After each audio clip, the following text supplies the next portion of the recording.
आप जरूर हर साल क्रिसमस मनाते आ रहे होंगे, बहुत सारी तैयारियां करते आ रहे होंगे और पता नहीं चलता क्रिसमस कब आया और कब खत्म हुआ। अधिकांश इसका कारण यह है, क्रिसमस जो प्रभु यीशु का जन्मदिन है, उनका जन्मोत्सव है और स्वयं यीशु बर्थडे बेबी है, उनके बर्थडे में ही नहीं होना। जी हां, हमारे क्रिसमस में क्रिस्त का, यीशु का नहीं होना मुख्य एक कारण है। बहुत सारे तरीके हो सकते हैं जिसके द्वारा हम योग रीति से क्रिसमस मनाने के लिए अपने आप को तैयार कर सकें, लेकिन हम आपके सामने 10 कार्य पेश करते हैं। 10 कार्य जिसके द्वारा हम क्रिसमस योग्य रीति से मना सकें और विशेष रूप में इसमें यीशु की उपस्थिति हो, यीशु इसके मुख्य हो। हम हर वर्ष क्रिसमस मनाते हैं और अधिकांश, जैसे मैंने शुरुआत में कहा, हमें पता नहीं चलता है कि क्रिसमस कब खत्म हुआ। अन्य एक घटना के समान क्रिसमस भी समाप्त हो जाता है। इसके सुधार में और योग्य रीति से क्रिसमस मनाने के लिए कुछ 10 कार्य आपके सामने पेश है। सबसे पहला है पारिवारिक प्रार्थना। एक बहुत पुरानी एक आदत या परंपरा जो हमारे परिवारों में देखी जाती थी, आज एक प्रकार से लुप्त हो गई है। हम वापस पारिवारिक प्रार्थना प्रारंभ करें और उसमें भी पारिवारिक रूप से रोजरी विनती करना। रोजरी विनती हम सोचते हैं कि हे हमारे पिता प्रणाम मरिया बोलना, नहीं, यहां हम मां मरियम के साथ यीशु के जीवन पर मनन चिंतन करते हैं, उसमें हम सहभागी होते हैं, भाग लेते हैं। तो एक बहुत अच्छा तरीका, क्योंकि मरियम ही वो एक व्यक्ति है जो यीशु को अपने गर्भ में धारण कर पाई और एक ही व्यक्ति है जो सबसे ज्यादा समय यीशु के साथ इस धरती पर रही और अब सदा उनके साथ स्वर्ग में है। तो मरियम हमें बता सकती है कि वास्तव में यीशु कौन है। यदि आपको रोजरी विनती कैसे करनी है, इसमें पूरी जानकारी नहीं है, तो हमारे चैनल में रोजरी विनती कैसे करें इस नाम पर एक वीडियो है। और यदि आपको मालूम नहीं है कि रोजरी विनती क्यों करना चाहिए, मां मरियम स्वयं इसके लिए 15 प्रतिज्ञाएं दी हैं, उसका भी वीडियो हमारे चैनल में है। दोनों का लिंक डिस्क्रिप्शन में उपलब्ध है, अब देख लीजिएगा। पारिवारिक प्रार्थना क्यों? क्योंकि परिवार एक घरेलू कलीसिया कहलाता है। परिवार में यीशु का जन्मोत्सव मनाना अनिवार्य है और हम मनाते भी हैं, लेकिन ये पारिवारिक प्रार्थना हमें यीशु के साथ मिलकर जीने का एक अनुभव देगा और जरूर उनके जन्म के लिए अपने आप को तैयार करने का एक अवसर है। इसको कैसे कैसे करना चाहिए, आने वाले बातों में हमें और भी स्पष्ट होते जाएगा। तो रोजरी विनती करना एक तरीका है। दूसरा कार्य क्या करना चाहिए? एक अच्छा पाप स्वीकार के साथ हम इसको शुरू करें, एक अच्छा मेल मिलाप संस्कार। अधिकांश क्या होता है, हम मेल मिलाप संस्कार या पाप स्वीकार संस्कार अंतिम समय के लिए रख देते हैं। हम अधिकांश पल्लियों में देखते हैं 24 तारीख रात 11 बजे तक हम व्यस्त रहते हैं, चरनी बनाने में, क्रिप बनाने में, सजाने में, अपने आप को संवारने में, बहुत सारे कार्य अंतिम क्षण तक चलते रहता है। उसके अंदर हम मेल मिलाप संस्कार रख देते हैं और मेल मिलाप संस्कार अन्य एक कार्य के समान ऐसे ही निकल जाता है। वैसे नहीं होना चाहिए।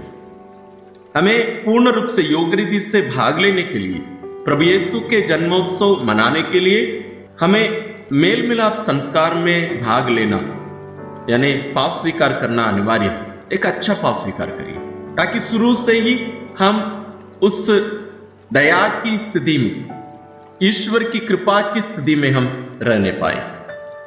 तीसरा कार्य है पारिवारिक चरनी बनाना। आप जरूर बोलेंगे, हम तो हर साल लगभग बनाते आ रहे हैं चरनी। जरूर आप बनाते होंगे। कब बनाते हैं? जब एक सप्ताह का समय बचा हुआ है या 1-2 दिन बचा हुआ है, तब हम चरणी बनाने में व्यस्त हो जाते हैं। नहीं, इस बार आप चरणी आज से प्रारंभ करिए। यानी अभी आप आगमन काल में हैं, तो आप आज से शुरू कर लीजिए। वास्तव में आगमन काल के पहले दिन से प्रारंभ कर लेना चाहिए। ये कुछ सजाने के लिए केवल नहीं है, बल्कि यहां हम यीशु के लिए एक स्थान तैयार कर रहे हैं। एक प्रतीक है, चरणी एक प्रतीक है वास्तव में। वो हमारे मनोभाव को और यीशु को स्वागत करने के लिए हम अपने आप को कितना तैयार किए हैं, उसको हमारी चरणी प्रकट करेगी। तो हम परिवार में जितने भी लोग हैं सब मिलकर बनाए, हर दिन थोड़ा थोड़ा कार्य करें। सब एक साथ मत करिए, छोटा छोटा कार्य थोड़ा थोड़ा हर दिन करके आप आगे बढ़ते जाइए। उसको भी प्रार्थना के साथ करना है। जैसे मैं शुरुआत में कहा, पारिवारिक प्रार्थना का जो समय है, उस समय में भी इसको शामिल कर देते हैं तो और भी अच्छा है, ताकि हम उस प्रार्थना के माहौल में, उस मनोभाव के साथ यदि हम चरणी बनाए तो बहुत अच्छा रहेगा। तो अपना पारिवारिक चरणी जरूर बनाइए और हर दिन थोड़ा थोड़ा बनाइए। चौथा है, एकांत में ईश्वर के साथ बैठिए। अधिकांश प्रार्थना सुनते ही बहुत सारे लोग घबरा जाते हैं। विशेष रूप से कैथोलिक लोगों के लिए प्रार्थना बोलना मतलब बहुत मुश्किल है। कहीं सामाजिक प्रार्थना में किसी से हम कहें आप प्रार्थना करिए, लोग घबरा जाएंगे। फादर जी और कोई भी काम करने के लिए बोलिए, लेकिन प्रार्थना का संचालन करने मत बोलिएगा। बहुत मुश्किल है लोगों के लिए, क्योंकि हम जानते नहीं है कि प्रार्थना होती क्या है। वास्तव में प्रार्थना में शब्दों का प्रयोग होने की जरूरत नहीं है। आजकल जब हमारी दुनिया बहुत ज्यादा आवाज से गूंज रही है, ध्वनि प्रदूषण की कोई कमी नहीं, और जब हम अकेले हों तो हम बहुत व्यस्त हैं। किसमें? या तो मोबाइल में, लैपटॉप में, टीवी में, न्यूज़पेपर में, पुस्तक में, कोई भी चीज में हम व्यस्त। हम कभी ईश्वर के साथ, अपने साथ समय बिताना नहीं चाहते। कहीं प्रार्थना करना शुरू कर दिए तो वो एक कार्य के समान हम समाप्त कर देते हैं। एकांत में प्रार्थना करना, ईश्वर के साथ बैठना, दोनों एक ही बात है। प्रार्थना में हमें शब्दों का प्रयोग करने का अनिवार्यता नहीं है, जरूरी नहीं है। यदि आप शब्दों का प्रयोग करना चाहते हैं तो कर सकते हैं, अन्यथा शब्दों का प्रयोग करने की जरूरत नहीं है। तो इसका उत्तम स्थान, सबसे अच्छा स्थान क्या होगा? इस दुनिया में यीशु की उपस्थिति पूर्ण रूप से कहां पाई जाती है? कैथोलिक चर्च में। तो यदि संभव हो तो आप चर्च में जाकर बैठिए कुछ समय के लिए, जितना हो सके। यदि वो संभव नहीं है तो अपने घर में, अपने कमरे में एकांत में बैठिए। थोड़ा समय मौन रूप से अपना जीवन ईश्वर के चरणों में रखकर, समर्पित करके, वहीं बैठकर ईश्वर से वार्तालाप करिए मौन रूप से। पांचवा है, प्रभु यीशु की वंशावली को जानिए। प्रभु यीशु स्वयं ईश्वर हैं, लेकिन वो एक ऐतिहासिक व्यक्ति है। वो हमारे मानव इतिहास में प्रवेश कर चुके हैं। जरूर ईश्वर समय और स्थान से परे है, समय और स्थान उनको सीमित नहीं कर सकता, लेकिन ईश्वर हमारी मुक्ति के लिए, हमारे प्रति अपने प्रेम के कारण इतिहास में प्रवेश कर चुके हैं। तो उनकी वंशावली को जानना बहुत ही जरूरी है। तो हम इसको कहां पा सकते हैं? विशेष रूप से मत्ती रचित सुसमाचार अध्याय 1 पद संख्या 1 से 17 में हम इसको पा सकते हैं। साथ ही उस वंशावली में दिए गए व्यक्तियों को जानने की कोशिश करिए, क्योंकि उन व्यक्तियों को जानना भी बहुत जरूरी है। क्योंकि उस वंशावली में हम बहुत सारे अलग अलग प्रकार के लोगों को जान सकते हैं, देख सकते हैं। उसमें यहां तक वेश्या भी है, ना केवल गैर यहूदी है बल्कि वेश्या भी उसमें शामिल है। उसका कारण क्या है, ये सबको जानना भी बहुत ही जरूरी है। और एक चार्ट बना के रखिए अपने घर में, ये तैयारी के दिनों में उसको भी शामिल करिए। वंशावली में जो नाम दिए गए हैं, जैसे फैमिली ट्री बनाते हैं, आप जरूर जानते होंगे। फैमिली ट्री जैसे एक पेड़ के रूप में यीशु की वंशावली को उस पेड़ के रूप में बनाकर अपने घर में रखिए, जो आपको उन व्यक्तियों के नाम को याद करने में और उनके बारे में जानने में ये जरूर आपको मदद करेगा। इसको भी एक पारिवारिक कार्य बनाइए, इसको भी प्रार्थना के साथ करिए, ताकि ये सब हमें अपने आप को प्रभु के जन्मोत्सव के लिए तैयार करने में ये भी मदद करेगा। छठवां है प्रभु यीशु के जन्म से जुड़े पाठ का अध्ययन करना। यीशु के जन्म के बारे में मार्कुस और योगन को छोड़कर अन्य दोनों सुसमाचार यानी मत्ती और लूकस में हम देख सकते हैं। मत्ती अध्याय 1 पद संख्या 18 से अध्याय 2 पद संख्या 12 में हम यीशु के जन्म से जुड़ी बातों को हम देख सकते हैं। इसको पढ़कर इस पर अध्ययन करिए और इसको अपनी प्रार्थना में भी प्रयोग करिए। आगमन के समय में इनका ज्यादा पढ़ना और इस पर अध्ययन करना बहुत अच्छा रहेगा। अध्ययन के लिए इसकी व्याख्या या कमेंट्रीज आपको YouTube में भी मिल सकते हैं। दूसरा है संत लूकास रचित सुसमाचार अध्याय 1 पद संख्या 26 से लेकर अध्याय 2 पद संख्या 38 तक हम यीशु के जन्म से और उसके बाद की कुछ घटनाओं को भी हम देख सकते हैं। इसका भी आप प्रार्थना में उपयोग कर सकते हैं और इस पर आप अध्ययन भी करिए और दोनों के बीच का फर्क भी आप जानने की कोशिश करिए, क्योंकि तभी हम उसका जो मूल संदेश है उसको हम समझ पाएंगे। हमारे लिए दोनों में जो अंदर है, जो फर्क है, वो क्यों?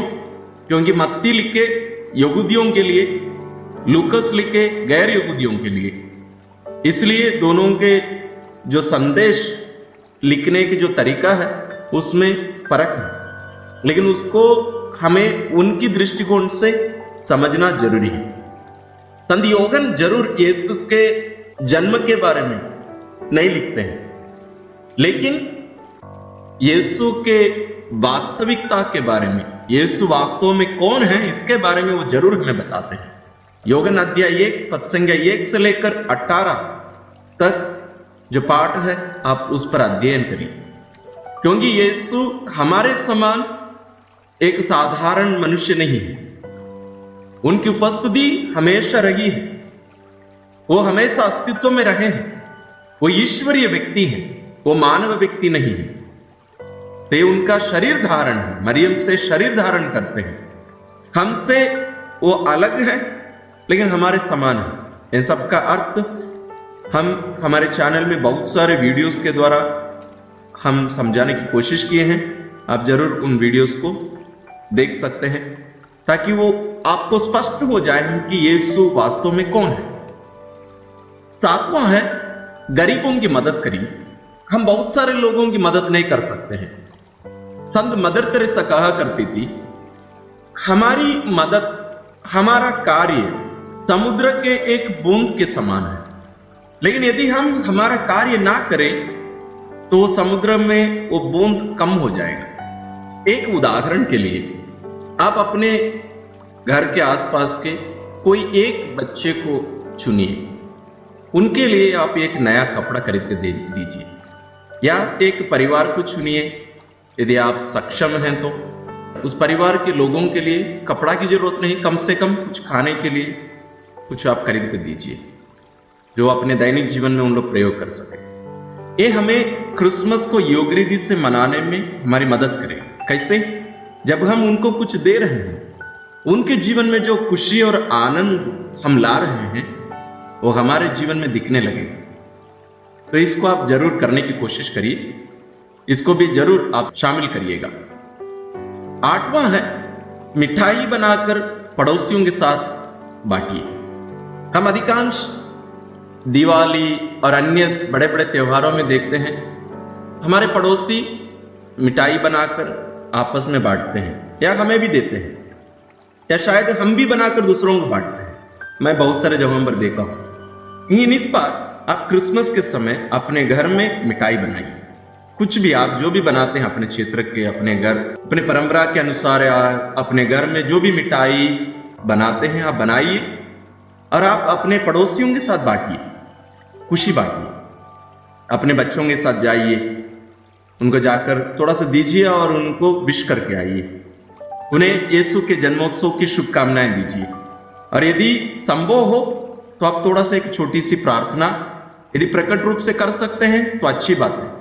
यदि प्रकट रूप से नहीं कर सकते हैं, मन ही मन आप वहीं खड़े होकर उनको मिठाई देते समय मन ही मन उनके लिए प्रार्थना करके आइए। यदि उन लोग प्रार्थना करने से कोई हिचकाते नहीं है, कोई विरोध नहीं करते हैं, तो आप प्रार्थना भी छोटी सी प्रार्थना करके आने से बहुत अच्छा रहेगा। 9वां है, क्रिसमस कार्ड के साथ एक संदेश दीजिए। मिठाई के साथ यदि आप एक क्रिसमस कार्ड भी दे सकते हैं और उस क्रिसमस कार्ड के अंदर एक छोटे से कागज में यीशु के जन्मोत्सव के बारे में एक छोटा सा संदेश लिखकर यदि हम अपने पड़ोसियों को दे सकते हैं, या कोई अधिकारियों को आप केक लेकर दे रहे हैं, उसमें एक संदेश ना केवल सीधा बाइबल से लेकर आप दे रहे हैं, बल्कि आप अपने शब्दों से या अन्य बड़े बड़े हमारे जो संत लोग हैं उनके जो कथन है यीशु के बारे में, उनके जन्म के बारे में, या एक छोटी सी प्रार्थना उस व्यक्ति के लिए यदि हम हमारे क्रिसमस कार्ड में अपने हाथों से लिख सकते हैं तो अच्छी बात है। यदि संभव नहीं है तो आप कम से कम प्रिंट करके आप क्रिसमस कार्ड के साथ दीजिए। जरूरी नहीं है कि उन लोग उसको पूरा पढ़कर देखें, लेकिन कम से कम एक बार तो पढ़ेंगे, कम से कम वो पढ़ेंगे। हो सकता है वो सुसमाचार सुनाने का, यीशु के बारे में उनको बताने का एक अवसर यह हो जाए हमारे लिए। इसको आप जरूर करिएगा। और 10वां है और आखिरी है, पल्ली की तैयारियों में अपना पूर्ण योगदान देना। हम जानते हैं हम कलीसिया के सदस्य हैं और प्रभु यीशु के जन्मोत्सव को कलीसिया के रूप में मनाना, यानी ताई कलीसिया के रूप में, पल्ली के रूप में मनाना अनिवार्य है। ना केवल हमें परिवार में व्यक्तिगत रूप में मनाना चाहिए, बल्कि पल्ली के रूप में एक साथ मिलकर मनाना अनिवार्य है। उसमें हम देखते हैं क्रिसमस में हम बहुत सारे कार्य करते हैं। शायद साल भर में क्रिसमस के समय ही हम सबसे ज्यादा सजावट करते हैं और अन्य ज्यादा खर्चाएं करते हैं और समय भी बिताते हैं। तो इसमें अपने योगदान कैसे कैसे दे सकते हैं? जरूर आर्थिक रूप से भी आप अपने योगदान दीजिए।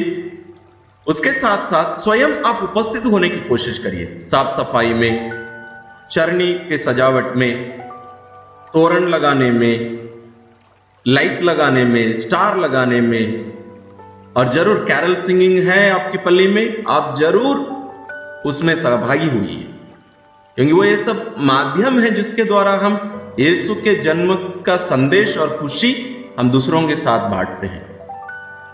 और इसके साथ साथ पवित्र यूकरिस्त बलिदान की तैयारी में भी अपने योगदान देने की कोशिश करिए। तो ये रहे 10 कार्य जिनके द्वारा हम वास्तव में प्रभु यीशु का जन्मोत्सव योग्य रीति से मना सकेंगे।